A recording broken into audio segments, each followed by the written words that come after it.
বাঙালিদের 12 মাসে 13 পার্বণ, তাছাড়াও উৎসব লেগেই রয়েছে। আজকে আমরা যাব কলকাতার বৃহত্তম সিদ্ধিবিনায়ক মন্দিরে। গণেশ পূজা মানে আমরা জানি মহারাষ্ট্রেই বিখ্যাত। আমাদের কলকাতা যে আনন্দনগরী, আনন্দ করতে কিন্তু ভোলে না।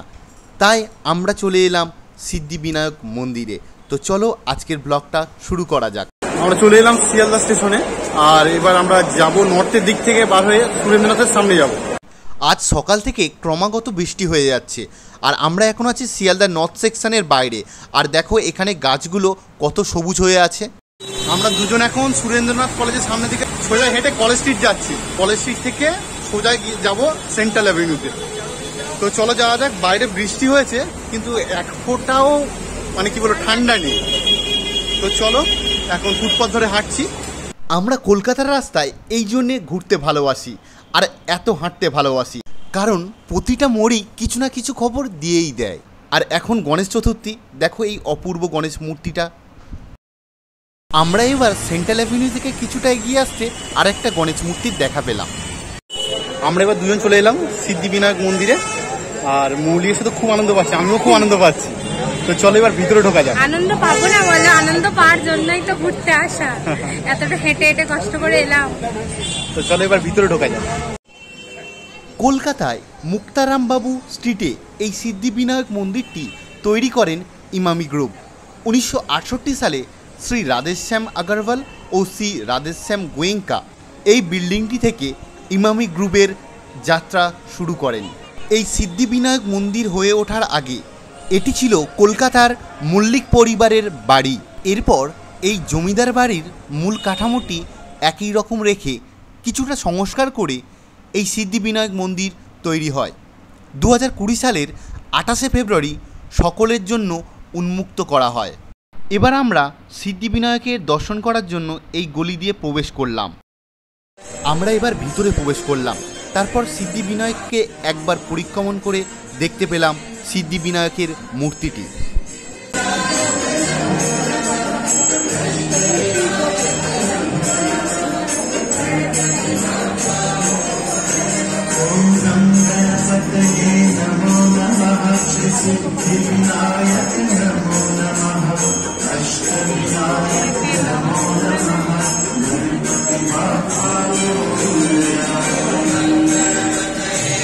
এই মন্দিরটা গণেশ চতুর্থী উপলক্ষে এত অপূর্ব সাজিয়ে রেখেছে, আমরা দেখে আমাদের চোখটা পুরো ধাঁধিয়ে গেছে।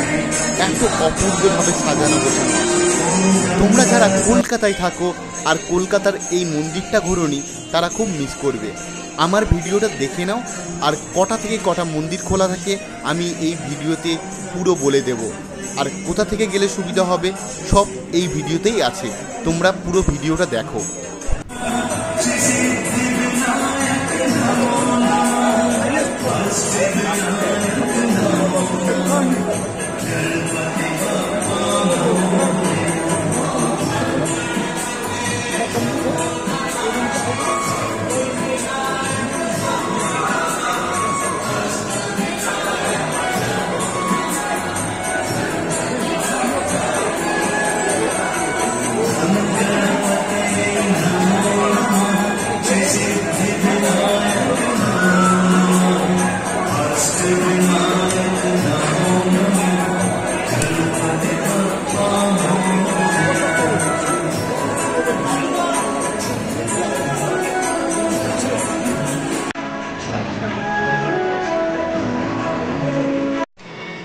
এই সিদ্ধিবিনায়ক মন্দির খোলা থাকে সকাল 6:30 থেকে দুপুর 12টা, তারপর আবার খোলে বিকাল 4:30 থেকে 9টা পর্যন্ত।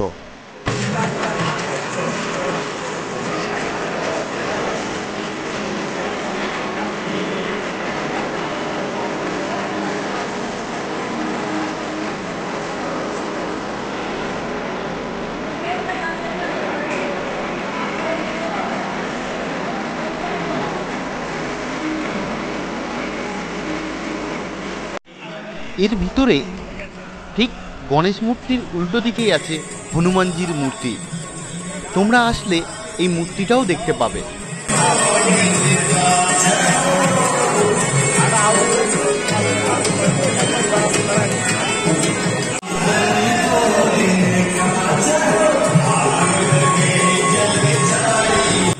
আমাদের দর্শন হয়ে গেছে, এবার আমরা বার হয়ে যাচ্ছি। আর এখানে একটা কলা গাছ দিয়েছে, তার নিচে কি সুন্দর ফুল দিয়ে কারুকার্য করা আছে। আমরা বাইরে বার হয়ে দেখলাম প্রত্যেকের হাতে প্রসাদ দিচ্ছে, তো আমরাও আর দেরি করবো কেন, প্রসাদ গ্রহণ করলাম। আমরা এই সিদ্ধিবিনায়ক মন্দিরে এসে দেখো দুজনে কত প্রসাদ পেয়েছি। মৌলির কেমন লাগছে? আনন্দ খুব হচ্ছে না? আমারও খুব আনন্দ হচ্ছে। তো দেখো কত প্রসাদ দিয়েছে। আমরা গণেশ চতুর্থীর সময় 8 নম্বরে প্রসাদটা পেলাম, অন্য সময় আসতে কিন্তু আমি জানি না প্রসাদ পেতাম কি। তো এসে এখানে খুব ভালো লাগছে। এই কলা গাছ লাগানো আছে, এই গেট থেকে আমরা বাইরে বার হলাম। আর ওখানে যে মহিলারা বসে আছেন তারা আমাদের হাতে একটা করে সন্দেশ প্রসাদ তুলে দিলেন। আর এদিকটাই যারা বসে আছে এনারা ফার্স্ট এডের ব্যবস্থা করছেন। আর এই যে প্যান্ডেলটা হয়ে আছে এখান থেকে খিচুড়ি ভোগ প্রসাদ ও সুজির যে হালুয়া হয় সেই প্রসাদ ভোগ আমাদেরকে দিচ্ছে।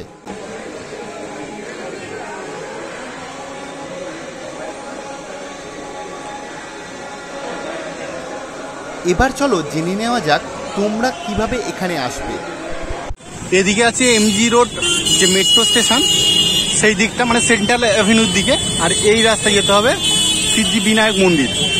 এখন যেটা দেখতে পাচ্ছ এটা হলো মুক্তারামবাবু স্ট্রিটে অবস্থিত রাম মন্দির। এর ঠিক উল্টো দিকের রাস্তাটাই যেতে হবে।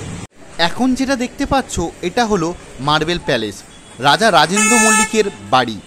বর্তমানে করোনার পর থেকে এটি বন্ধ আছে। আগে এর বাইরেটা দেখতে দিত, এখন আর দেখতে দেয় না।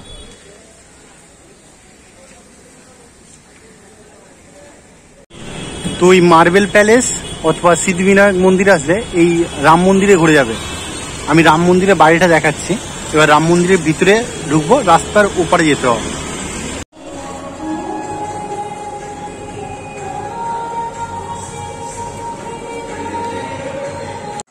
এই সিদ্ধিবিনায়ক মন্দির আসতে গেলে শিয়ালদা থেকে বাস, অটো যে কোনো গাড়ি ধরে আসতে হবে সেন্ট্রাল অ্যাভিনিউর চৌরাস্তা। সেখান থেকে মাত্র হেঁটে 500 metre. MG Road metro station থেকে মাত্র 250 মিটার দূরে অবস্থিত। যদি আজকের ব্লগটা ভালো লেগে থাকে তো please like, comment, share and subscribe করে দাও। আর অতি অবশ্যই অন্যকে জানার সুযোগ করে দাও।